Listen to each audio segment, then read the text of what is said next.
1937 का प्रस्ताव, और वो भी कौन सा प्रस्ताव जो जिन्ना की मुस्लिम लीग के आगे पूरी तरीके से आत्मसमर्पण करके कांग्रेस ने किया था। अर्थात कांग्रेस ने यह भी साबित किया है कि वो अपने को संविधान से ऊपर, अपने को देश से ऊपर और अपने पार्टी के प्रस्ताव को संविधान के कानून से ऊपर मानती है। और उसके साथ अब इस अटकलों पर विराम लगा दिया है कांग्रेस ने कि वो अब आज की नई मुस्लिम लीग हो गई है। आज कांग्रेस पार्टी ने अपनी बैठक में जो वंदे मातरम को लेकर प्रस्ताव पारित किया है वो अत्यंत ही निंदनीय है। और इसके साथ साथ कांग्रेस पार्टी ने साबित कर दिया कि उनके लिए पार्टी देश से ऊपर है।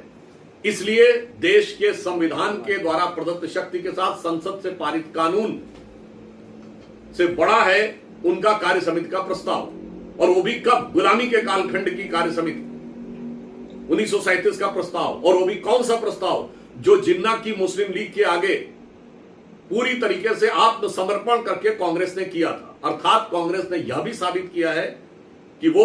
अपने को संविधान से ऊपर, अपने को देश से ऊपर और अपने पार्टी के प्रस्ताव को संविधान के कानून से ऊपर मानती है। और उसके साथ अब इस अटकलों पर विराम लगा दिया है कांग्रेस ने कि वो अब आज की नई मुस्लिम लीग हो गई है। क्योंकि जो जिद मुस्लिम लीग की थी 1937 में वंदे मातरम को लेकर, वही जिद आज संसद से पारित कानून के बाद कांग्रेस पार्टी की है वंदे मातरम को लेकर। और मैं कांग्रेस पार्टी को यह भी और देश को याद दिलाना चाहता हूं कि ये जो इस कार्य समिति का उल्लेख उन्होंने किया है, ये 28 से 30 अक्टूबर 1937 को कलकत्ता में कांग्रेस वर्किंग कमेटी की मीटिंग में पारित हुआ था, जबकि उस समय कांग्रेस 1935 के गवर्नमेंट ऑफ इंडिया एक्ट के तहत ब्रिटिश सरकार के अधीन यूनियन जैक झंडे के नीचे ब्रिटिश क्राउन के प्रतिनिष्ठा की शपथ लेते हुए फरवरी 1937 में राज्यों में अपनी सरकार बना चुकी थी। अर्थात गुलामी के कालखंड में अंग्रेजों के प्रतिनिष्ठा की शपथ लेकर मुस्लिम लीग के आगे घुटने टेक कर जिस प्रस्ताव को पारित किया, उसको स्वतंत्र भारत में आकर उसके लिए अड़ना अत्यंत ही दुर्भाग्यपूर्ण और कांग्रेस की देश के प्रति निष्ठा और संविधान के प्रति निष्ठा पर एक प्रश्न चिन्ह है। और साथ ही मैं कांग्रेस को यह भी याद दिलाना चाहता हूं कि इस कार्य समिति के प्रस्ताव के लिए नेहरू जी ने जिन्ना को लेटर लिखा 6 अप्रैल 1938 को, जो selected works of Jawaharlal Nehru series 1 volume 8 page number 230 से 39 के बीच में प्रकाशित हुआ है, जिसमें उन्होंने सिर्फ ये नहीं लिखा, उसी में बिंदु क्रमांक 9 पे वो जानकारी दे रहे हैं कि कांग्रेस कार्य समिति ने वंदे मातरम को छोड़ दिया है। फिर विस्तार दे रहे हैं कि जिन अंशों से आपको समस्या है वो हम छोड़ रहे हैं, मगर इसी में याद दिलाना चाहता हूं, इसी में वो ये भी लिख रहे हैं बिंदु क्रमांक 12 के ऊपर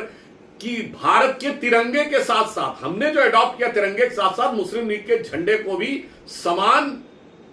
सम्मान मिलना चाहिए। और इसी में बिंदु क्रमांक 7 पर नेहरू जी ये भी लिख रहे हैं मुस्लिम लीग के प्रति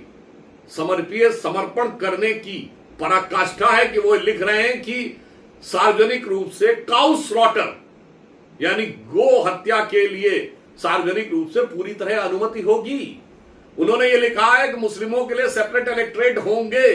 यानी ऐसे क्षेत्र होंगे जहां मुस्लिम ही चुनाव लड़ेगा और सिर्फ वही वोट करेगा। तो मुझे लगता है इतने शर्मनाक अध्याय को भूलने की बजाय, उसका सुधार करने की बजाय 21वीं सदी में उसे गले लगाकर अड़ना यह दर्शाता है कि आज कांग्रेस पार्टी की स्थिति हम सिर्फ यह कह सकते हैं कि अब कोई संदेह नहीं है कि उनकी राष्ट्र के प्रति निष्ठा पूरी तरीके से संदिग्ध है, उनकी देशभक्ति पर प्रश्न चिन्ह है और स्वतंत्रता संग्राम के स्वयंभू एकमेव एक्सक्लूसिव कॉपीराइट होल्डर का दावा पूरी तरीके से उन्होंने तार तार कर दिया है। Subscribe to One India and never miss an update. Download the One India app now.